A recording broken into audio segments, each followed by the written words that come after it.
কুরবানি এমন একটা জিনিস, এই কুরবানিটা দিতে হবে তাকওয়ার ভিত্তিতে। টাকা পয়সার ভিত্তিতে কোরবানি হবে না, বড়লোকি দেখাইলে কোরবানি হবে না। আমি এলাকার মাতাব্বর, আমি চেয়ারম্যান সাহেব, আমি মেম্বার সাহেব, আমি বড় টাকাওয়ালা, আমি গাড়িওয়ালা, আমি বাড়িওয়ালা, আমি যদি সমাজের মধ্যে সবচাইতে সবার বড় গরুটা যদি কোরবানি না দিতে পারি, সমাজের মানুষ কি বলবে? আমি সবচাইতে বড় মাধবদী বাজারের, পুটিয়া বাজারের সবচাইতে বড় যেই গরু আছে সেই গরুটা আমি নিয়ে আসবো কোরবানির জন্য, মানুষ বলবে অমুক ব্যক্তি একটা কুরবানি দিছে, এত বড় কুরবানি, মানুষ বলবে। এই সমস্ত নিমিত্তে যারা কুরবানি দিবে তাদের কুরবানি কখনোই আল্লাহর কাছে কবুল হবে না। কুরবানি কবুল হবে একমাত্র তাকওয়ার ভিত্তিতে। কথা বলেন ঠিক না বেঠিক? আল্লাহ তাআলা কুরআনুল কারীমের মধ্যে জানায়া দিলেন, লাইয়ানালাল্লাহা লুহুমুহা ওয়ালা দিমাউহা ওয়ালাকিয়ানালুহু তাকওয়া মিনকুম। আল্লাহ তাআলা জানায়া দিলেন, লাইয়ানালাল্লাহা লুহুমুহা, আমি আল্লাহর কাছে কুরবানির গোশত পৌঁছে না, ওয়ালা দিমাউহা, কুরবানির পশুর রক্ত পৌঁছে না, ওয়ালাকিয়ানালুহু তাকওয়া মিনকুম, আমি আল্লাহর কাছে পৌঁছে মানুষের দিলের তাকওয়া। কথা বলেন ঠিক না বেঠিক? আল্লাহর কাছে পৌঁছে কি? মানুষের দিলের তাকওয়াটা বসে। এই গোশত কি আল্লাহ খায়? আল্লাহর কাছে এগুলো যায়? আল্লাহর কাছে কোনটা যায়? বান্দা কতটুক তাকওয়ার ভিত্তিতে আল্লাহকে রাজি খুশির জন্য, সন্তুষ্টির জন্য কুরবানি দিল, ওই তাকওয়াটা, ওই চিন্তাধারাটাই কেবল আল্লাহ তাআলার কাছে পৌঁছে, আর কোনো কিছুই আল্লাহর কাছে পৌঁছে না। আল্লাহর নবী হাদিস শরীফের মধ্যে জানায়া দিলেন, ইন্নাল্লাহা আযজা ওয়া জাল্লা লা ইয়ানজুরু ইলা সুওয়ারিকুম ওয়া আমওয়ালিকুম ওয়ালাকিন ইয়ানজুরু ইলা কুলুবিকুম ওয়া আমালিকুম। আল্লাহর নবী জানায়া দিলেন, ইন্নাল্লাহা আযজা ওয়া জাল্লা, আল্লাহর কসম, আল্লাহর কসম, লা ইয়ানজুরু, আল্লাহ দেখে না, ইলা সুওয়ারিকুম, মানুষের চেহারা সুরত, ওয়ালাকিন আমওয়ালুকুম, আল্লাহ দেখে না মানুষের ধন সম্পদ, ওয়ালাকিন ইয়ানজুরু ইলা কুলুবিকুম, আল্লাহ দেখে মানুষের তাকওয়া, ওয়া আমালিকুম, আল্লাহ দেখে মানুষের আমল, মানুষের ভিতরে কেমন, তার ভিতরে তাকওয়া কেমন, তার ভিতরে আমল কেমন, এটাই কেবল আল্লাহ দেখে। মানুষের চেহারা সুরত, মানুষের ধন সম্পদ, এগুলো আল্লাহ দেখে না।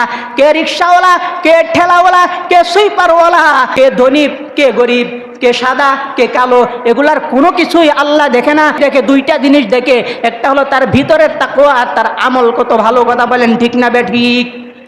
এই দুইটা জিনিসই আল্লাহ দেখে, তার ভিতরে তাকওয়া কেমন, তার আমল কতটুক ভালো। আমল তো অনেকেই করি, অনেকে অনেক বেশি আমল করি, বেশি আমলের বড়াই দেখাই যে আমার আমল অনেক বেশি, অনেক আমল আমি করি। আরেকজনে আমল বেশি করে না, কিন্তু যতটুক করে ভালো আমল করে। কি করে? ভালো আমল করে, খাঁটি আমল করে, নির্ভেজাল আমল করে, দেখানো আমল করে না। আল্লাহ তাআলা কুরআনুল কারীমের মধ্যে জানায়া দিলেন, প্রত্যেকটা জায়গায়, যত জায়গায় আমলের কথা বলেছেন, প্রতিটা জায়গায় আল্লাহ বলেছেন আহসানু আমালা, সুন্দর আমল, আকসারু আমালা, বেশি আমলের কথা আল্লাহ বলে নাই। আল্লাহ তাআলা কুরআনুল কারীমের মধ্যে জানায়া দিলেন, আল্লাযী খালাকাল মাউতা ওয়াল হায়াতা লিয়াবলুয়াকুম আইয়ুকুম আহসানু আমালা।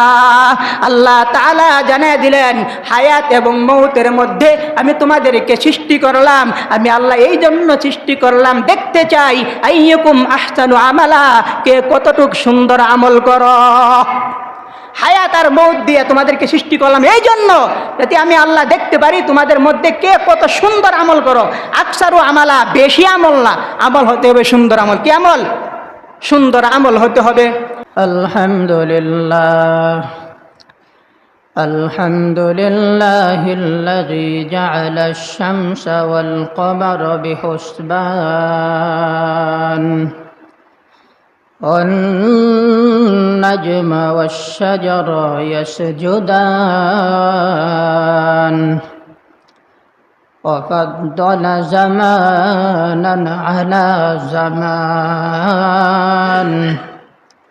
كما فضل مكانا على مكان وإنسانا على إنسان الإنسان ونشهد أن لا إله إلا الله وحده لا شريك له لا ضد له ولا ند له ولا مثل له ونشهد أن سيدنا وسندنا وحبيب ربنا وطبيبنا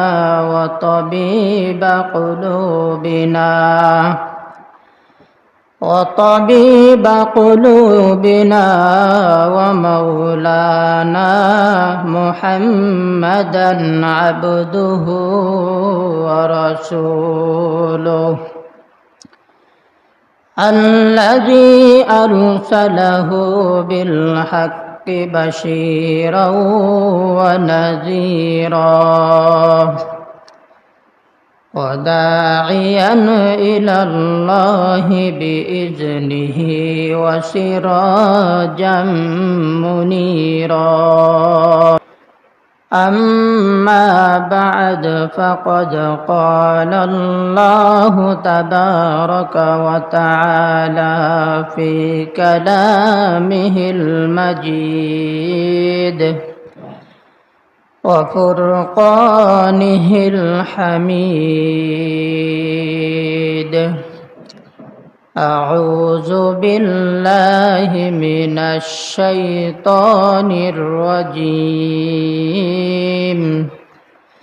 بسم الله الرحمن الرحيم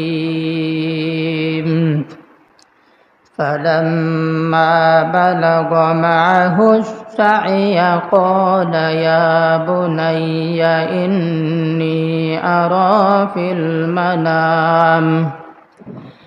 إني أرى في المنام أني أذبحك فانظر ماذا ترى قال يا أبت افعل ما تؤمر ستجدني إن شاء الله من الصابرين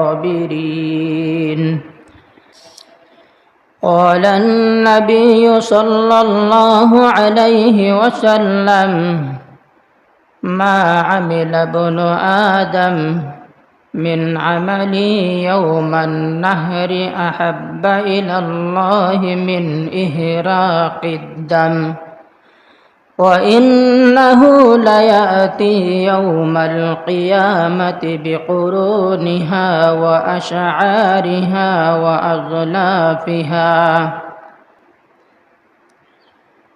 وقال تعالى في شان حبيبه ومحبوبه آمرا ومقدرا إن الله وملائكته يصلون على النبي يا أيها الذين آمنوا صلوا عليه وسلموا تسليما اللهم صل على محمد وعلى آل محمد كما صليت على إبراهيم وعلى آل إبراهيم إنك حميد مجيد اللهم بارك على محمد وعلى آل محمد كما باركت على إبراهيم وعلى آل إبراهيم إنك حميد مجيد بارك الله لنا في القرآن العظيم ونفعنا وإياكم بالآيات والذكر الحكيم والحمد لله رب العالمين الحمد لله মহান আল্লাহ রব্বুল আলামিনের দরবারে অসংখ্য অগণিত শুকর যে মহান রব্বুল আলামিন জুমার দিন জুমার নামাজ আদায়ের লক্ষ্যে দুনিয়ার বিভিন্ন কাজ কাম থেকে ফারেক করে হায়াতে বাঁচায় রেখে সুস্থ অবস্থায় আল্লাহ তাআলা আমাদেরকে তিনার ঘর মসজিদে আসার মতন বসার মতন তৌফিক দান করেছেন। এই জন্য আমরা সকলেই দিল থেকে শুকর আদায় করি, বলি আলহামদুলিল্লাহ। মুহতারাম হাজিরিন, বিগত জুমায় আমরা আলোচনা করেছিলাম কুরবানির প্রাথমিক ইতিহাস সম্পর্কে, যেটা ছিল হযরত আদম আলাইহিস সালাম এবং তিনার দুই সন্তানকে নিয়ে।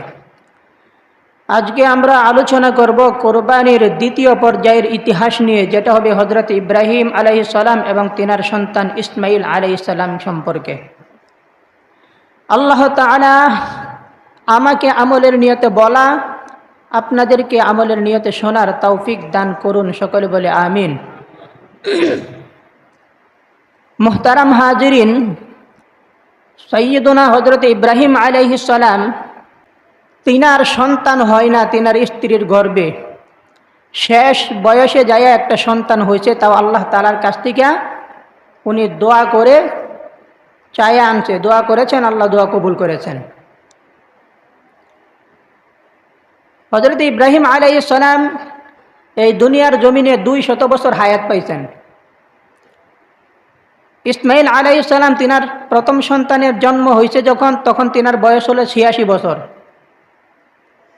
দ্বিতীয় আরেকটা সন্তান হয়েছে প্রথম স্ত্রীর গর্ভে, হযরত সারা আলাইহিস সালামের গর্ভে, পরবর্তীতে যখন তিনার বয়স 100 বছর তখন হযরত ইসহাক আলাইহিস সালাম। তবে কুরবানির যে দ্বিতীয় পর্যায়ের ইতিহাসটা, সেটা হযরত ইসমাইল আলাইহিস সালাম থেকে আসছে। হযরত ইব্রাহিম আলাইহিস সালাতু ওয়াস সালাম তিনি শেষ বয়সে যাইয়া আল্লাহ তাআলার কাছে দোয়া করছেন সন্তানের জন্য, সন্তান কামনা করে আল্লাহ তাআলার কাছে দোয়া করছেন। আল্লাহ তাআলা কুরআনুল কারীমের মধ্যে ইব্রাহিম আলাইহিস সালামের দোয়ার কথা উল্লেখ করেছেন। হযরত ইব্রাহিম আলাইহিস সালাতু ওয়াস সালাম আল্লাহর কাছে দোয়া করেছেন, রব্বি হাবলি মিনাস সালিহিন। তিনি আল্লাহ তাআলার কাছে দোয়া করেছেন, আয় আমার রব, আপনি আমাকে একটা নেককার সন্তান দান করেন, সালিহিন, নেককার সন্তান দান করেন। এই দোয়ার পরিপ্রেক্ষিতে আল্লাহ তাআলা তিনাকে জানায়া দিলেন, ফাবাশশারনাহু বিগুলামিন হালিম। আল্লাহ তাআলা জানায়া দিলেন, ইব্রাহিম, আমি তোমাকে একটা নেককার ধৈর্যশীল সন্তানের সুসংবাদ আমি তোমাকে দান করলাম। সুবহানাল্লাহ। এই সুসংবাদ যখন আল্লাহ তাআলা ইব্রাহিম নবীকে দান করলেন, ইব্রাহিম নবীর বয়সটা তখন 86 বছর বয়স, তিনার স্ত্রীও বৃদ্ধ।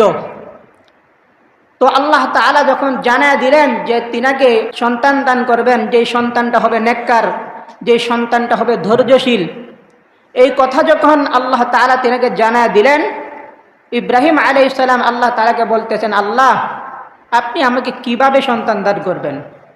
আমি তো বৃদ্ধ, আমার স্ত্রীও বৃদ্ধ, আপনি আমাকে কিভাবে সন্তান দান করবেন এই বয়সে? তো আল্লাহ তাআলা বলেন যে আমি তোমাকে এভাবেই সন্তান দান করব, এবং তোমার স্ত্রীর গর্ভে কি হবে? এই স্ত্রীর গর্ভে, দ্বিতীয় স্ত্রীর গর্ভে তোমার সন্তান হবে। ইব্রাহিম আলাইহিস সালাম দীর্ঘদিন তিনার সন্তান হয় না।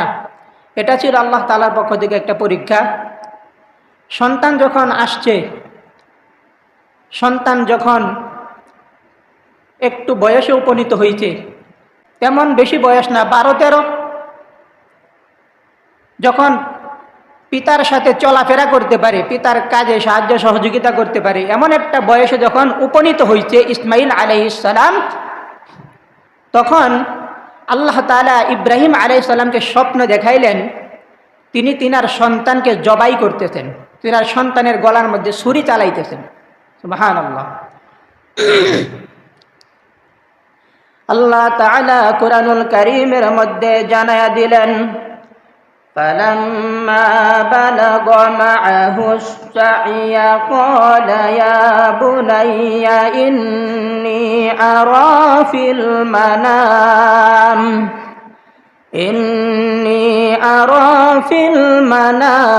أَنِّي أَذْبَحُكَ فَانظُرْ مَاذَا تَرَىٰ।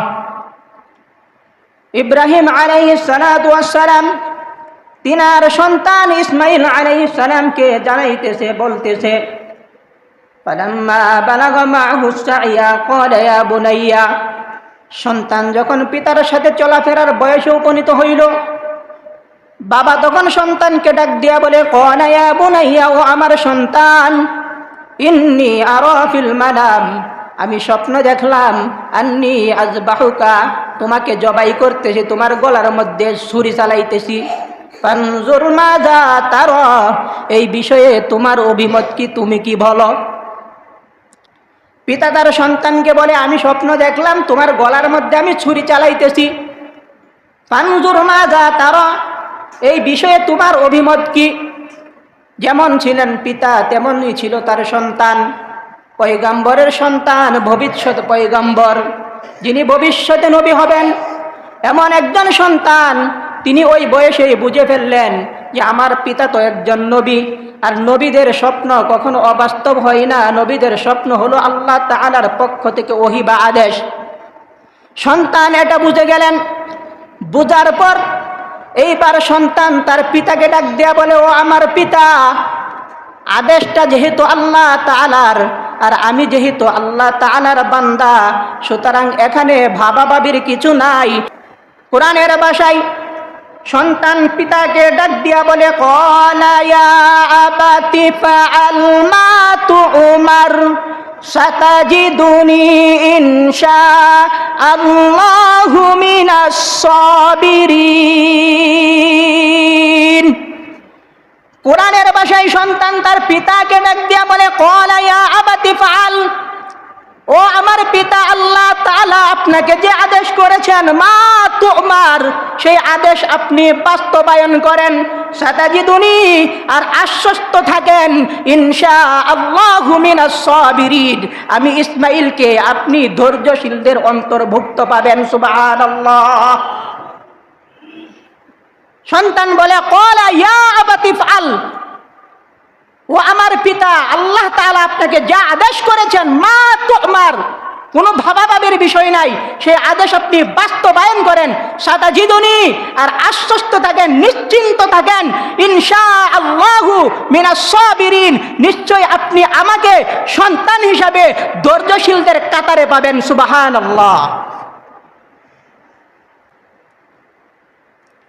ফালাম্মা আসলামা, পিতা পুত্র উভয়েই যখন সম্মতি গ্রহণ করলো, একজন কোরবানি দেবে, আরেকজন কোরবানি হবে, উভয়েই যখন সম্মতি গ্রহণ করলো, যখন মিনার ময়দানে যখন চলে গেল, কোরবানির মাঠে যখন চলে গেল, ওখানে যাওয়ার সময়, ওখানে যাওয়ার পরে শয়তান, চির শয়তান, যে মানুষের চির দুশ্মন, ওই শয়তান ইব্রাহিম আলাইহিস সালাতু ওয়াস সালামকে প্রতারণা দিতে লাগলো, মনের মধ্যে ফন্দি আঁকতে লাগলো।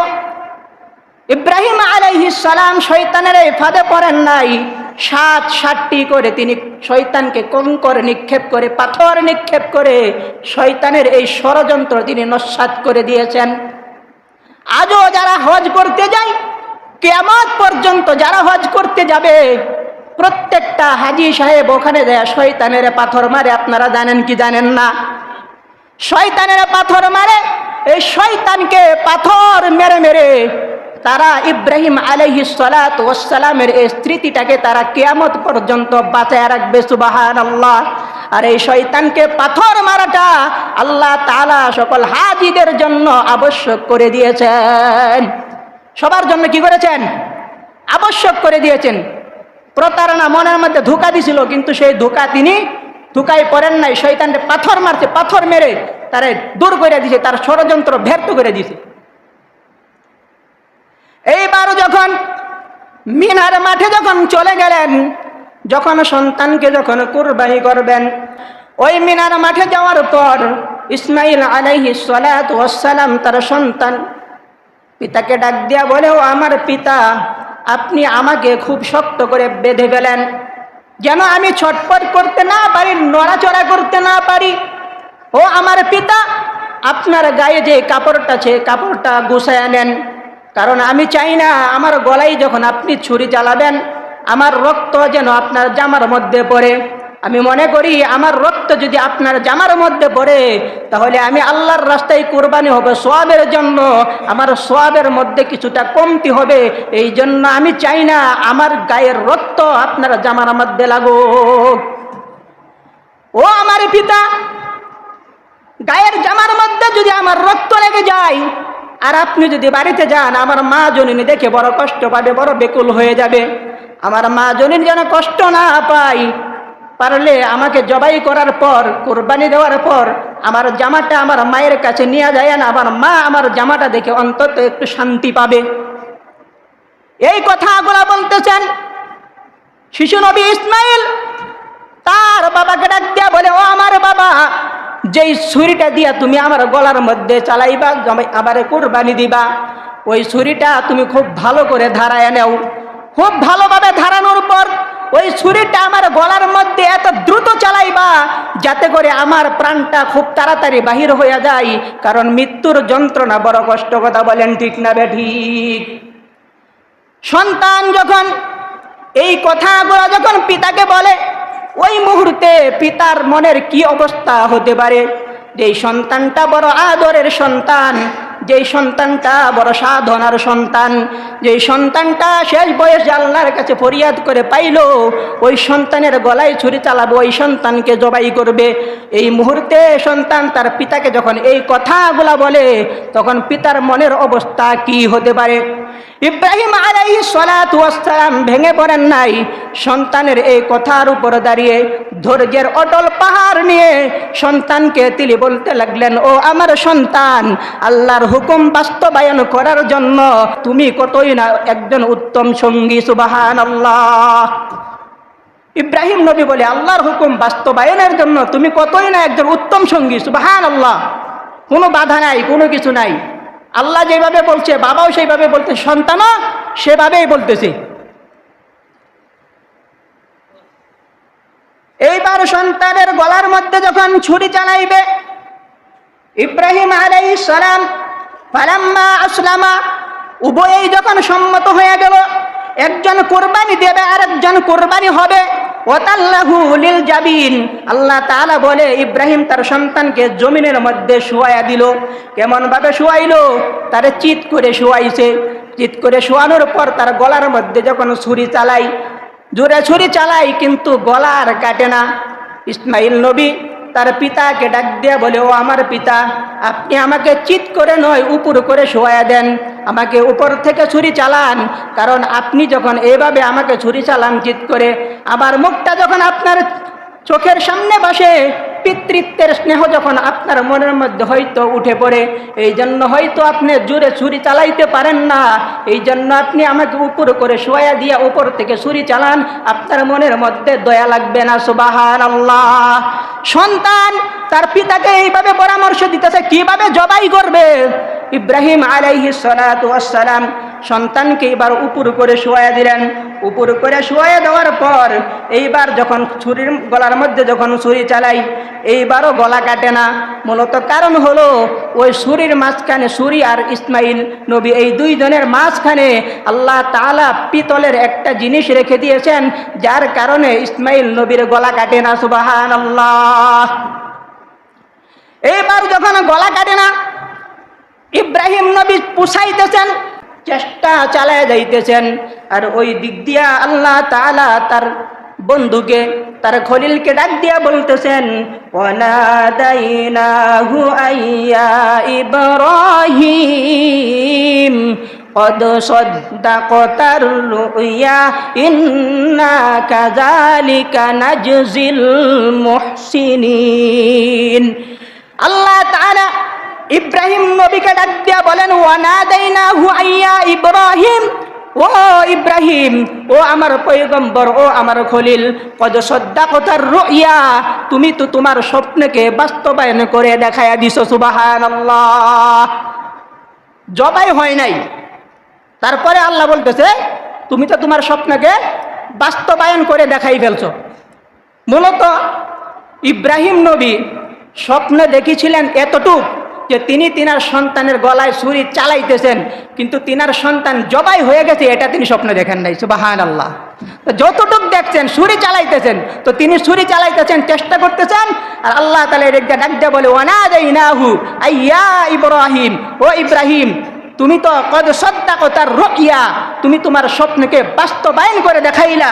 ইন্না কাযালিকা নাজজিল মুহসিনিন, আর আমি আল্লাহ এইভাবেই সৎকর্মশীলদেরকে প্রতিদান দিয়ে থাকি। সুবহানাল্লাহ। তারপরে আল্লাহ বলেন ইন্না হাযা লাহুয়াল বালাউল মুবিন, এটা ছিল আমি আল্লাহর পক্ষ থেকে ইব্রাহিমের জন্য সুস্পষ্ট একটা পরীক্ষা, যে পরীক্ষায় ইব্রাহিম ফার্স্ট। কথা বলেন ঠিক না বেঠিক? তারপরে আল্লাহ বলেন ওয়াফাদাইনাহু বিযিবহিন আযীম, আমি আল্লাহ তাআলা ইসমাইলের পরিবর্তে তার জায়গায় জান্নাত থেকে এক মহান জন্তু দিয়া দিলাম জবাইয়ের জন্য। সুবহানাল্লাহ। দেখছেন নি আল্লাহ তাআলার কি হিকমত? আল্লাহ তাআলা এখানে হিকমত খাটাইয়া, হিকমতের একটা নির্দেশন দেখাইয়া আল্লাহ তাআলা এই উম্মতের জন্য কত বড় একটা আনন্দদায়ক ব্যাপার করে দিয়েছেন কুরবানি নামে। কথা বলেন ঠিক না বেঠিক? তারপরে আল্লাহ তাআলা কুরআনুল কারীমের পরের আয়াতের মধ্যে জানায় দিতেছেন ওয়াতারাকনা আলাইহি ফিল আখিরিন সালামুন আলা ইব্রাহিম। আল্লাহ তাআলা জানায় দিলেন ওয়াতারাকনা আলাইহি ফিল আখিরিন। আল্লাহ তাআলা বলতেছেন এই যে কুরবানিটা, যেই কুরবানিটা ইব্রাহিম নবী দিতে চাইছিল, ইসমাইলের জায়গায় যেখানে জানোয়ার জবাই হয়েছে, আল্লাহ বলে ওয়াতারাকনা আলাইহি ফিল আখিরিন, এই জবাইটা, এই কুরবানিটা আমি আল্লাহ তাআলা পরবর্তীদের মধ্যে আমি রেখে দিলাম। সুবহানাল্লাহ। এটা আমাদের জন্য রেখে দিয়েছে, যেটা ধারাবাহিক এখন চলতেছে। তারপরে আল্লাহ বলেন সালামুন আলা ইব্রাহিম। আল্লাহ নিজেই বলতেছে, আল্লাহ নিজেই বলতেছে সালামুন আলা ইব্রাহিম, যে ইব্রাহিমের প্রতি শান্তি বর্ষিত হোক। সুবহানাল্লাহ। কে বলতেছে? আল্লাহ নিজেই বলতেছে সালামুন আলা ইব্রাহিম, ইব্রাহিমের প্রতি শান্তি বর্ষিত হোক। কাযালিকা নাজজিল মুহসিনিন, আবার বলতেছে সৎকর্মশীলদেরকে আমি এভাবে প্রতিদান দিয়া থাকি। তারপর বলতেছে ইন্নাহু মিন ইবাদিনাল মুমিনিন। এইবার আল্লাহ বলে নিশ্চয়ই মিন ইবাদিনাল মুমিনিন, ইব্রাহিম নবী মুমিন বান্দাদের মধ্য থেকে আমার একজন বান্দা ছিল। সুবহানাল্লাহ। ইব্রাহিম নবী মুমিন বান্দাদের মধ্য থেকে আমার একজন কি ছিল? বান্দা ছিল। এটা ছিল ইব্রাহিম নবীর জন্য একটা পরীক্ষা। কুরবানির দ্বিতীয় পর্যায়ের ইতিহাস এইভাবে আজকে আমাদের পর্যন্ত কুরবানি আসছে। যে কুরবানিটা ওয়াতারাকনা আলাইহি ফিল আখিরিন, ইব্রাহিম নবীর যে কুরবানিটা আল্লাহ তাআলা পরবর্তীদের জন্য, কিয়ামত পর্যন্ত আগত মানুষদের জন্য আল্লাহ তাআলা এই বিষয়টা রেখে দিলেন। একটু চিন্তা করেন, ওই সময় ওই দিন যদি শিশু ইসমাইল যদি কুরবানি হয়ে যাইত, তার গলা যদি কেটে ফেলতো, তাহলে আজকের সমাজে প্রতি বছর মানুষ তার সন্তানকে জবাই দিতে হতো। কথা বলেন ঠিক না বেঠিক? আল্লাহ তাআলা কত ইহসান করেছেন এই উম্মতের উপরে। এই উম্মতকে আল্লাহ কত মায়া করেছেন, কত মহাব্বত করেছেন। এই উম্মতকে আল্লাহ তাআলা এত ভালোবাসেন, এত ভালোবাসেন একমাত্র আমার নবীর খাতিরে। কথা বলেন ঠিক না বেঠিক? আগেকার জামানায় কুরবানি যখন হযরত আদম আলাইহিস সালাম থেকে যখন শুরু হলো, আল্লাহ তাআলা তো প্রত্যেকটা জাতির জন্যই কুরবানির বিধান রেখেছিলেন। ওয়ালিকুল্লি উম্মাতিন জাআলনা মানসাকাল লিয়াযকুরা ইসমাল্লাহি আলা মা রাযাকাহুম মিন বাহিমাতিল আনআম। আল্লাহ তাআলা বলেন, প্রতিটা জাতির জন্যই, প্রতিটা মানুষের জন্যই আমি আল্লাহ কুরবানির বিধান রেখেছিলাম। ওই কুরবানি আদম নবীর আমলে কার কুরবানি কবুল হতো আর কার কুরবানিটা কবুল হতো না সেটা তারা স্বচক্ষে সামনে দেখতে পেত। তখন যারা কুরবানি করত, কুরবানির পশু, কুরবানির জিনিস মাঠের মধ্যে রেখে আসতো, যার কুরবানি কবুল হতো আকাশ থেকে আগুনের অগ্নিশিখা এসে সেই কুরবানির জিনিসটাকে জ্বালিয়ে পুড়ে ছারখার করে দিত। যারটা জ্বালাইয়া পুড়াইয়া দিত বোঝা যাইতো তার কুরবানিটা কবুল হয়েছে। আর যারটা কবুল হতো না তার কুরবানির জিনিস মাঠের মধ্যে এমনইভাবে পড়ে থাকতো। আল্লাহর নবী আল্লাহর কাছে দোয়া করলেন, ওগো আমার আল্লাহ, আমার উম্মতের জন্য এই সিস্টেমটা আপনি চালু রাখিয়েন না। আমার উম্মত কুরবানি দিবে, মাঠের মধ্যে কুরবানির জানোয়ার রেখে আসবে, জিনিস রেখে আসবে। যখন আমার উম্মত দেখবে তার কুরবানিটা কবুল হয় নাই, মনটা বড় খারাপ হয়ে যাবে। কথা বলেন ঠিক না বেঠিক? তার মধ্যে কুরবানির বিমুখতা চলে আসবে। সে তখন বলবে, আমি কুরবানি দেই, আমার কুরবানি কবুল হয় না, আমি আর কুরবানি দিব না। কথা বলেন ঠিক না বেঠিক? আল্লাহর নবী বলে, ওগো আল্লাহ, আমার উম্মতের জন্য আপনি এই সিস্টেমটা চালু করেন না। এই জন্য আল্লাহ তাআলা এই উম্মতের জন্য এই সিস্টেম চালু রাখেন নাই। আমরা সবাই কুরবানি দেই, কুরবানি দেওয়ার পরে যে যেভাবেই কুরবানি দেই না কেন, সবাই মনে মনে এই আশা করি আমার কুরবানি আল্লাহর কাছে কবুল হয়েছে। কথা বলেন ঠিক না বেঠিক? সবাই আশা রাখি আমাদের কুরবানি কি হয়েছে, আল্লাহর কাছে কবুল হয়েছে। কিন্তু যদি সামনাসামনি দেখা যাইতো তখন অবস্থা কি হইতো? কোরবানি এমন একটা জিনিস, এই কোরবানিটা দিতে হবে তাকওয়ার ভিত্তিতে। টাকা পয়সার ভিত্তিতে কোরবানি হবে না, বড়লোকি দেখাইলে কোরবানি হবে না। আমি এলাকার মাতাব্বর, আমি চেয়ারম্যান সাহেব, আমি মেম্বার সাহেব, আমি বড় টাকাওয়ালা, আমি গাড়িওয়ালা, আমি বাড়িওয়ালা, আমি যদি সমাজের মধ্যে সবচাইতে সবার বড় গরুটা যদি কোরবানি না দিতে পারি, সমাজের মানুষ কি বলবে? আমি সবচাইতে বড় মাধবদী বাজারের, পুটিয়া বাজারের সবচাইতে বড় যেই গরু আছে সেই গরুটা আমি নিয়ে আসবো কোরবানির জন্য, মানুষ বলবে অমুক ব্যক্তি একটা কুরবানি দিছে, এত বড় কুরবানি, মানুষ বলবে। এই সমস্ত নিমিত্তে যারা কুরবানি দিবে তাদের কুরবানি কখনোই আল্লাহর কাছে কবুল হবে না। কুরবানি কবুল হবে একমাত্র তাকওয়ার ভিত্তিতে। কথা বলেন ঠিক না বেঠিক? আল্লাহ তাআলা কুরআনুল কারীমের মধ্যে জানায়া দিলেন, লা ইয়ানালাল্লাহা লুহুমুহা ওয়ালা দিমাউহা ওয়ালাকিন ইয়ানালুহু তাকওয়া মিনকুম। আল্লাহ তাআলা জানায়া দিলেন, লা ইয়ানালাল্লাহা লুহুমুহা, আমি আল্লাহর কাছে কুরবানির গোশত পৌঁছে না, ওয়ালা দিমাউহা, কুরবানির পশুর রক্ত পৌঁছে না, ওয়ালাকিন ইয়ানালুহু তাকওয়া মিনকুম, আমি আল্লাহর কাছে পৌঁছে মানুষের দিলের তাকওয়া। কথা বলেন ঠিক না বেঠিক? আল্লাহর কাছে পৌঁছে কি? মানুষের দিলের তাকওয়াটা বসে। এই গোশত কি আল্লাহ খায়? আল্লাহর কাছে এগুলো যায়? আল্লাহর কাছে কোনটা যায়? বান্দা কতটুক তাকওয়ার ভিত্তিতে আল্লাহকে রাজি খুশির জন্য, সন্তুষ্টির জন্য কুরবানি দিল, ওই তাকওয়াটা, ওই চিন্তাধারাটাই কেবল আল্লাহ তাআলার কাছে পৌঁছে, আর কোনো কিছুই আল্লাহর কাছে পৌঁছে না। আল্লাহর নবী হাদিস শরীফের মধ্যে জানায়া দিলেন, ইন্নাল্লাহা আযজা ওয়া জাল্লা লা ইয়ানজুরু ইলা সুওয়ারিকুম ওয়া আমওয়ালিকুম ওয়ালাকিন ইয়ানজুরু ইলা কুলুবিকুম ওয়া আমালিকুম। আল্লাহর নবী জানায়া দিলেন, ইন্নাল্লাহা আযজা ওয়া জাল্লা, আল্লাহর কসম, লা ইয়ানজুরু, আল্লাহ দেখে না, ইলা সুওয়ারিকুম, মানুষের চেহারা সুরত, ওয়ালাকিন আমওয়ালুকুম, আল্লাহ দেখে না মানুষের ধন সম্পদ, ওয়ালাকিন ইয়ানজুরু ইলা কুলুবিকুম, আল্লাহ দেখে মানুষের তাকওয়া, ওয়া আমালিকুম, আল্লাহ দেখে মানুষের আমল, মানুষের ভিতরে কেমন, তার ভিতরে তাকওয়া কেমন, তার ভিতরে আমল কেমন, এটাই কেবল আল্লাহ দেখে। মানুষের চেহারা সুরত, মানুষের ধন সম্পদ, এগুলো আল্লাহ দেখে না।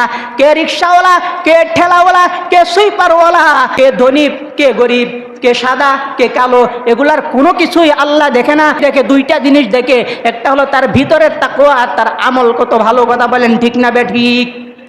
এই দুইটা জিনিসই আল্লাহ দেখে, তার ভিতরে তাকওয়া কেমন, তার আমল কতটুক ভালো।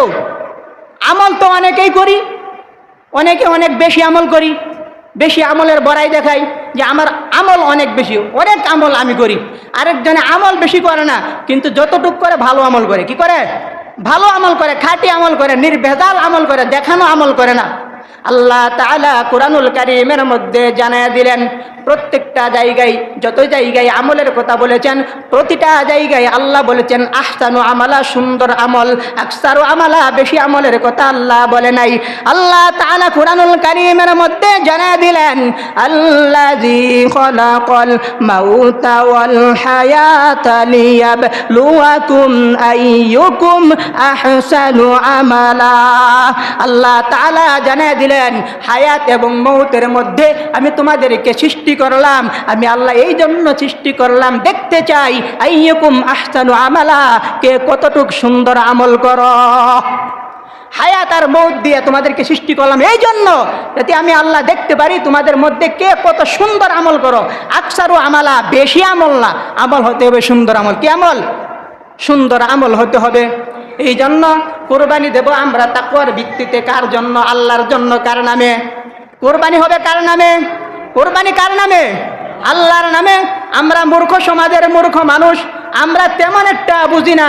আমরা বলি বাপের নামে কোরবানি দিমু, আমরা বলি মার নামে কোরবানি দিমু, আমরা বলি নানার নামে, আমরা বলি নানির নামে। কথা বলেন ঠিক না বে ঠিক? কিন্তু আসলে বাবার নামেও কোরবানি না, মার নামেও কোরবানি না, দাদা দাদি নানা নানি কারো নামে কোরবানি না।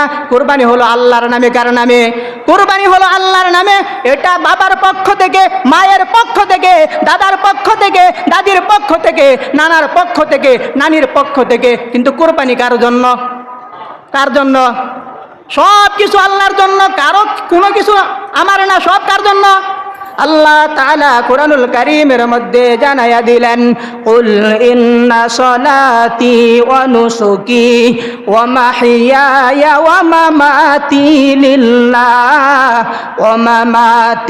লিল্লাহি রাব্বিল আলামিন। আল্লাহ তাআলা জানায়া দিতেছেন, কুল ইন্না সলাতি, নিশ্চয় আপনার নামাজ আমাদের নামাজ, ওয়া নুসুকি আমাদের কুরবানি, ওয়া মাহইয়ায়া আমাদের হায়াত, ওয়া মামাতি আমাদের মউত, লিল্লাহি রাব্বিল আলামিন, একমাত্র ওই আল্লাহর জন্য। কার জন্য? আল্লাহ নিজেই বলছে, কুল ইন্না সলাতি, আমার নামাজ। বলেন আমার নামাজ।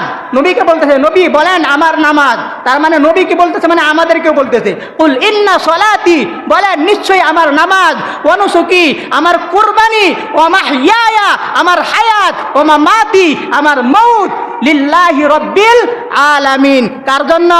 আল্লাহর জন্য। তাইলে কুরবানি আবার মার জন্য হয় কেমনে? বাবার জন্য কেমনে হয়? আল্লাহর জন্য। কার জন্য? বাবার পক্ষ থেকে, মায়ের পক্ষ থেকে। এই কথাটা মনে রাখবেন। আর কেউ বলবেন না যে মার নামে কোরবানি দিব। হ্যাঁ, কোরবানি দিব, শেষ, এতটুক। আমাদের আর একটা বিষয় আছে, অনেক মানুষ যখন কোরবানির পশু যখন ক্রয় করে, ক্রয় করার পর একদল মানুষ যায় বলে, বেটা তুই ঠকছস, দামটা বেশি নিছে। কথা বলেন ঠিক না বেঠিক? আরেকজনকে তুই জিতছস, দামটা এত আসিল, তুই কমে আনছস। কথা বলেন ঠিক না বেঠিক? এ ভাই, এই ভাওতাবাজি কথা কইেন না। আল্লাহর নামে কোরবানি দিবেন, 10 টাকা কম আর বেশি কি? কথা বলেন ঠিক না বেঠিক? এই কথা কখনো বলবেন না, ঠকছেন না। কোরবানি দিবেন, কোরবানি দেওয়ার পরে সন্তুষ্ট থাকবেন, খুশি থাকবেন, যত দিয়ে আনছি যেমনটাই হয়েছে আল্লাহর নামে দিমু, 2 টাকা কম আর বেশি কি? মন খারাপের কি আছে? কথা বলেন ঠিক না বেঠিক? এটা আমরা না বলি। তারপরে আসেন, কোরবানি আমরা কেন দেব? কোরবানির ফজিলত কি? আল্লাহর নবী হাদিস শরীফের মধ্যে জানায়া দিলেন, মা আমিলা ইবনু আদম মিন আমালি ইয়াওমান নাহার আহাব্বা ইলাল্লাহি মিন ইহরাকিদ দাম। আল্লাহর নবী বলেন, ঈদুল আজহার দিন অর্থাৎ কুরবানির দিন আল্লাহ তাআলার কাছে সবচাইতে পছন্দনীয় আমল যেটা, সেটা হলো পশু জবাইয়ের মাধ্যমে রক্ত প্রবাহিত করা। পশু জবাইয়ের মাধ্যমে কি করা? রক্ত প্রবাহিত করা। ওয়া ইন্নাহু লায়াতি ইয়াউমাল কিয়ামাতি বিকুরুনিহা ওয়া আশআরিহা ওয়া আগলাবিহা। কেননা যে পশুটা আপনি কুরবানি দিবেন, ওই পশুটা কাল কিয়ামতের মাঠে তার শিং নিয়া, তার শরীরের রুম নিয়া, যে ছুরি দিয়া অর্থাৎ যেই খুর দিয়া তার জবাই করা হলো, ওই খুর নিয়ে আল্লাহর দরবারে উপস্থিত হয়ে যাবে। সুবহানাল্লাহ। ওয়া ইন্নাদ নামা লা ইয়াকউ মিনাল্লাহি মিন মাকান ক্বাবলা আন ইয়াকা বিহিল আরদি ফাতিবু বিহা নাফসা। আল্লাহর নবী হাদিস শরীফের মধ্যে জানায় দিলেন, এই যে কুরবানির পশুটা তোমরা জবাই করবা, ওই কুরবানির পশু যখন তোমরা জবাই করো, ওই কুরবানির পশুর জবাইয়ের রক্ত জমিনে পড়ার আগেই ওটা আল্লাহর কাছে পৌঁছে দেয়, অর্থাৎ কবুল হইয়া যায়। সুবহানাল্লাহ। ফাতিবু বিহা নাফসা। সুতরাং তোমরা যারা কুরবানি করবা, কুরবানি করার পর সন্তুষ্ট থাকবা, কোনো অসন্তুষ্ট থাকবা না। কুরবানির পর সন্তুষ্ট থাকতে হবে, অসন্তুষ্ট থাকা যাবে না। সাহাবা আজমাইনগণ আল্লাহর নবীর কাছে জিজ্ঞাসা করলেন, ওগো আল্লাহর হাবিব, কুরবানিটা কেন দেব, লাভ কি? আল্লাহর নবী জানায় দিলেন, ক্বালা বিকুল্লি শাআরাতিন হাসানা। তোমরা যারা কুরবানি দিবা, যারা কুরবানি দেবে, ওই কুরবানি দেওয়ার কারণে যে পশুটা সে কুরবানি দিবে, যারা কুরবানি দিবে, ওই পশুর গায়ের মধ্যে যতগুলা লুম থাকবে, ওই লুম পরিমাণ সব তারা সবাই পেয়ে যাবে। সুবহানাল্লাহ। এইবার আল্লাহর নবীকে সাহাবারা আবার জিজ্ঞাসা করলেন, ক্বালু ফাসসুফ ইয়া রাসূলুল্লাহ, ওগো আল্লাহর হাবিব, যদি কেউ বেড়া, বকরি, ছাগল এগুলা কুরবানি দেয়, এগুলার বেলায় কি এমনটাই হবে? আল্লাহর নবী বলেন, ক্বালা বিকুল্লি শাআরাতিন মিনাস সুফি হাসানা। অবশ্যই যারা দুম্বা, বেড়া, বকরি, ছাগল যারা কুরবানি দিবে, ওইগুলার গায়েও যত পরিমাণ লোম থাকবে, ওই লোম পরিমাণ সওয়াব তাদের আমলনামার মধ্যে লিখে দেওয়া হবে। সুবহানাল্লাহ। তারপর আল্লাহর নবী জানিয়ে দিলেন, মা ওয়াজাদা সাআতান লিআন ইউদহিয়া ফালাম ইউদহি ফালা ইয়াহদুরনা মুসাল্লানা। আল্লাহর নবী জানিয়ে দিলেন, যে ব্যক্তির উপর কুরবানি ওয়াজিব থাকবে, ওয়াজিব হওয়ার পরেও যে কুরবানি দেবে না, ফালা ইয়াহদুর মুসাল্লানা, ওই ব্যক্তি যেন মুসলমানের ঈদগাহের মুসল্লি যেন না হয়। নাউজুবিল্লাহ। কুরবানি ওয়াজিব, কুরবানি আমাদেরকে কি করতে হবে? দিতে হবে। তারপরে আসেন, এই সামনে জিলহজ মাস, জিলহজ মাস শুরু হইতেছে। এই জিলহজ মাসের 10 তারিখেই তো কুরবানির ঈদ, ঈদুল আজহা। এই জিলহজ মাসের প্রথম 10 দিন আল্লাহ তাআলার কাছে খুব পছন্দনীয় দিন। ওই দিনের আমলগুলা আল্লাহ তাআলার কাছে খুব পছন্দনীয় আমল। আল্লাহর নবী হাদিসের মধ্যে বলেন, জিলহজ মাসের প্রথম 10 দিনের আমলের মূল্য আল্লাহর কাছে এত বেশি, এত বেশি, অন্য কোনো দিনের আমলের মূল্য আল্লাহর কাছে এত বেশি না। সুবহানাল্লাহ। আল্লাহর নবী জানিয়ে দিলেন, কোনো ব্যক্তি যদি জিলহজ মাসে প্রথম 9 দিন সে যদি রোজা রাখে, নফল রোজা, তার প্রতিদিনের একটা রোজা 1 বছরের রোজার সমান। সুবহানাল্লাহ। কত বছরের রোজার সমান? 1 বছরের রোজার সমান। তারপরে আল্লাহর নবী বলেন, জিলহজ মাসের প্রথম 10 দিন রাত্রি, ওই রাত্রিগুলা প্রতিটা রাত্র শবে কদরের রাত্রির সমান। সুবহানাল্লাহ। জিলহজ মাসের মর্যাদা এত বেশি। তারপর আল্লাহর নবী জানিয়ে দিলেন, এই জিলহজ মাসের মধ্যে যারা পারো তোমরা বেশি বেশি রোজা রাখবা। প্রথম 9 দিন রোজা রাখা, 10 দিন না, 10ম দিন তো জিলহজ মাসের 10 তারিখ তো কুরবানির ঈদেই, আর ঈদের দিন রোজা রাখাটা হারাম। ঈদের দিন রোজা রাখা যাবে না। আল্লাহর নবী 9 দিন পর্যন্ত রোজা রাখতেন, জিলহজ মাসের 9 তারিখ পর্যন্ত। 10 তারিখে রাখেন নাই, কারণ 10 তারিখে রোজা রাখা কি হারাম। ওই দিন কুরবানি হবে, আল্লাহর বিধান, কুরবানির গোশত আপনি খাবেন, ওই দিন রোজা রাখা যাবে না। কিন্তু প্রথম 9 দিন কি করা যাবে? রোজা রাখা যাবে। আর এবং ওই রোজাগুলার এক একটা রোজার মূল্য 1 বছরের রোজার সমান। সুবহানাল্লাহ। কত বছরের রোজার সমান? 1 বছরের রোজার সমান এক একটা রোজার মূল্য। তবে এই রোজাগুলা নফল, যদি রাখি অনেক বেশি সওয়াব পাবো, আর যদি কেউ না রাখি তাহলে গুনাহগার হব না। কিন্তু রাখাটাই কি বেটার, রাখাটাই ভালো, কারণ এমন সুযোগ বারবার আসে না।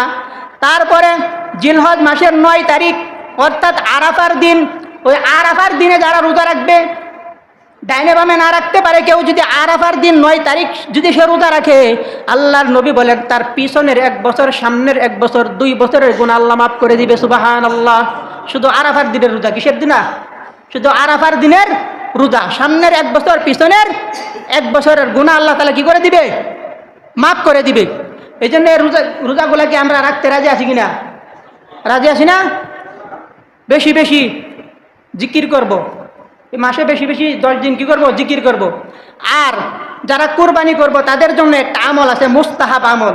ওই আমলটা হলো, যারা কুরবানি দেবে নিয়ত করছে, কোরবানি যাদের উপর ওয়াজিব হয়েছে তাদের জন্য জিলহজ মাসের চাঁদ দেখা যাওয়ার পর থেকে, অর্থাৎ জিলহজ মাসের চাঁদ ওঠার সাথে সাথে 10ই জিলহজ পর্যন্ত তার চুল কাটা, লুম কাটা, নখ কাটা এগুলা তার জন্য ঠিক না, একবারে হারাম না, মুস্তাহাব আমল। সে যদি এটা থেকে যদি করে, আমলটা যদি করে, তাহলে সে সবের ভাগীদার হবে যারা কুরবানি করবে নিয়ত করছে, যারা কুরবানি করবে নিয়ত করছে। সুতরাং জিলহজ মাস শুরু হইতে দেরি নাই, হয়তো 2-4 দিন আছে। তো যারা নিয়ত করছেন কুরবানি দেবেন, চুল, দাড়ি, গোঁফ, নখ যেগুলা কাটার দরকার এগুলো আগে ডেকে গাইটা ফ্রেশ করে রাখেন। আমার কথা কি বুঝতেন? বুঝাইতে পারছি? আবার এমনটা যেন না হয় একবারে অনেক বড় হয়ে গেছে, আওলা গাওলা দেখা যায়, উপরে আর নিচে, বুঝেন না কিছু? আগে থেকে কি করেন, এগুলা পরিষ্কার করে রাখবেন, ঠিক আছে, যাতে এই আমলটা আপনি করতে পারেন। যদি না করেন তাহলে কোনো সমস্যা নাই, গুনাহগার হইবেন যে বিষয়টা এমন না, কিন্তু এটা একটা আমল, যদি করেন আপনার কি হবে, সব হবে। এই জন্য ভাই কোরবানির মাসালা মাসাইল আল্লাহ তাআলা যদি তৌফিক দেয় আগামী সপ্তাহ করব। তবে কোরবানির পশু তো সবাই ক্রয় করবেন না? যারা কোরবানি করবেন অবশ্যই ক্রয় করবেন। তবে পশু যে ক্রয় করবেন, কিভাবে ক্রয় করবেন, কোনটা ক্রয় করা যাবে না, শুধু একটুটুক বলে দিই, অন্যান্য মাসালা অন্য দিন বলবো। যারা কোরবানির পশু কিনবেন, জানেনই তো গরুর বয়স কত, হতে হবে 2 বছর। কত বছর? 2 বছর। 2 বছরের নিচে গরু হইলে কোরবানি হবে না। তারপরে বেড়া, বকরি, ছাগল, দুম্বা এইগুলার 1 বছর। কয় বছর? 1 বছর। 1 বছরের কম যদি হয়, যদি 1 বছর হয় নাই কিন্তু ছাগলটা, বকরিটা 1 বছর না হইলে ওইটার একটু দেখতে না দোষ দেখা যায়, মনে হয় যে দেখতে 1 বছরের মতোই লাগে। যদি এমন হয় তাহলে তারে কোরবানি দেওয়া যাবে। আর যে 1 বছর হয়েছেও না, দেখতেও তেমন লাগে না, ওইটার দিয়ে কোরবানি হবে না। আর উটের ব্যাপার হলো 5 বছর। কয় বছর? 5 বছর। তো আমরা কোরবানির পশু ক্রয় করব, ঠিক আছে? আর কোরবানির পশু দোষ ত্রুটি এগুলো দেখে, ভালোভাবে দেখে তারপরে ক্রয় করব। কোনো পশুর যদি একটা সমস্যা যদি হয়, যেমন শিংয়ের সমস্যা, শিং ভাঙা, হ্যাঁ, তো বলে যে শিং ভাঙা থাকলে কোরবানি হইতো না, বিষয়টা এমন না। যদি 3 ভাগের 1 ভাগ যদি ভাঙো থাকে, 2 ভাগ যদি তার ঠিক থাকে, তাহলে কোরবানি হবে। কোরবানি কি হবে? বলছে লেজ কাটা, তো লেজ কাটাতে কোরবানি হইতো না, কোরবানি হবে ওই 3 ভাগের 1 ভাগ। হিসাব করবেন যাই ওইভাবে, ওই 3 ভাগের 1 ভাগ, 2 ভাগ ঠিক আছে, বেশিরভাগ ঠিক আছে, 2 ভাগ কি আছে, ঠিক আছে, 1 ভাগ একটু সমস্যা, কোরবানি হয়ে যাবে। আর বেশিরভাগ সমস্যা, কম ভাগ ঠিক আছে, ওইটা দিয়ে কোরবানি হবে না।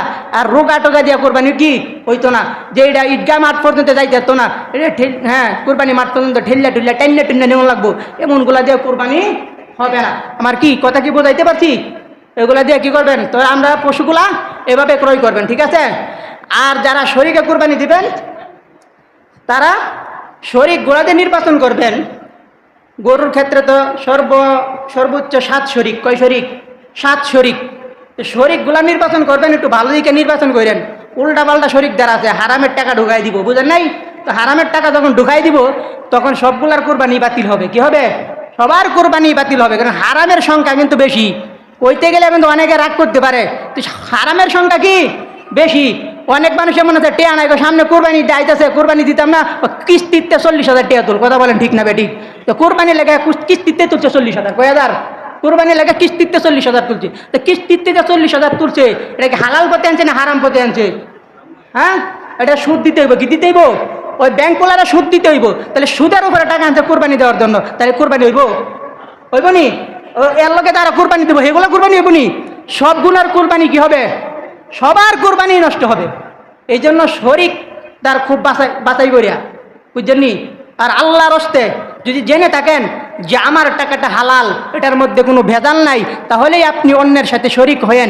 না হলে আপনি আপনার কোরবানি তো হবেই না, বরং আপনি অন্যের কোরবানিগুলোও নষ্ট করলেন। কি দরকার অন্যের কোরবানি নষ্ট করার? যদি এতই থাকে তাহলে আপনি নিজে একটা আলাদা কোনো কিছু কিনে, তারপরে ছাগল টাগল কিনে নিজে নিজে জবাই করে কোরবানি দিয়ে তারপরে আপনি শরীক। কথা বলেন ঠিক না বেঠিক? অন্যের কোরবানি নষ্ট করার কোনো দরকার আছে? আল্লাহর কাছে জবাব দিতে হবে। এই জন্য এগুলো আমরা খেয়াল করব। আর অনেকে আছে 2 জনের ইনকাম দিয়া 1 নাম দিয়া চালায় দিছে। আমার কথা বুঝছেন নি? মানে পুতে আলাদা, ফ্যামিলি বউ বাচ্চা সব লই আলাদা, বাপে আলাদা, ফ্যামিলি আলাদা। তো পুতে টাকা ধরাই দিছে যে আমি টাকা দিলাম, ধরেন 1 শরীকের টাকা হইলো 20,000 দিয়ে একটা শরীক, তো পুঁতে দিছে 10,000, আব্বা আপনি দেন 10,000, দিলাম। তো 20,000 দিয়া একটা নাম দেন, নাম দিছে একটা নাম, হ্যাঁ থাকে তো বাকি হচ্ছে আপনার 6 শরিক, বুঝতে নিয়ে গিয়েছি। তো দিছে এরকমভাবে সিস্টেম একটা নাম দিছে, 10,000, আব্বা 10,000 দিয়ে এবার একটা দুজনে মিলে একটা নাম দিন, নাম দিছে, দুজনে মিলে এক নাম দিছে, কয় নাম দিছে। এবার বাড়িতে গুস্ত দেওয়ার পরে বন্টন হয়েছে, কি হয়েছে, বন্টন হয়েছে, বা 20,000 20,000 10 বন্টন হয়েছে। তো 10 যখন বন্টন হয়েছে, ওখানে হইলো 6 জন, এখানে হইলো 2 জন, মানুষ হয়েছে কয়জন, কয়জন হয়েছে, কয়জন হয়েছে, 8 জন হয়েছে না? হ্যাঁ, তো কোরবানি কি হয়েছে কারো? এই প্রোটেশিয়ান এইগুলা কইরেন না, বুঝছেন কি গেছি। আপনার যদি তেমন না থাকে তাহলে আপনি 10,000 নিজে আলাদা একটা কোরবানি দেন কোনো কিছু, বা আপনার মতো 10,000 শরিক যারা আছে ওদের সাথে যা মিলিত ছোটোখাটো একটা কোরবানি দেন। কিন্তু এই পলিটিক্স কেউ খাটায়েন না। দুনিয়ার মানুষ হয়তো জানবে না, কিন্তু আল্লাহ তো দেখতেছে, কথা বলেন ঠিক না বেঠিক? কোরবানি যে আপনি নষ্ট করতেছেন। হ্যাঁ, সন্তান যদি পিতারা যদি টাকা দিয়া টাকার মালিক বানায় দেয়, বাবা এই টাকার মালিক আপনি, এই গুস্তার কোনো ভাগ বন্টন বন্টন কোনো কিছু নাই, এমন যদি হয় তাহলে সন্তান যদি পিতাকে মালিক বানায় দেয় তাহলে কোরবানি হবে। আমার কথা বুঝছেননি? আর যদি বন্টন না দিলে মন খারাপ হয়, আমি 10,000 টাকা দিলাম, বাবা আমার দিল না, শেষ, কোরবানি বাদ। কোরবানি কি? কোরবানি বাদ। এমিককে শরীককে লইেন না। আল্লাহ তাআলা আমাদেরকে বুঝার তৌফিক দান করুক, আমিন।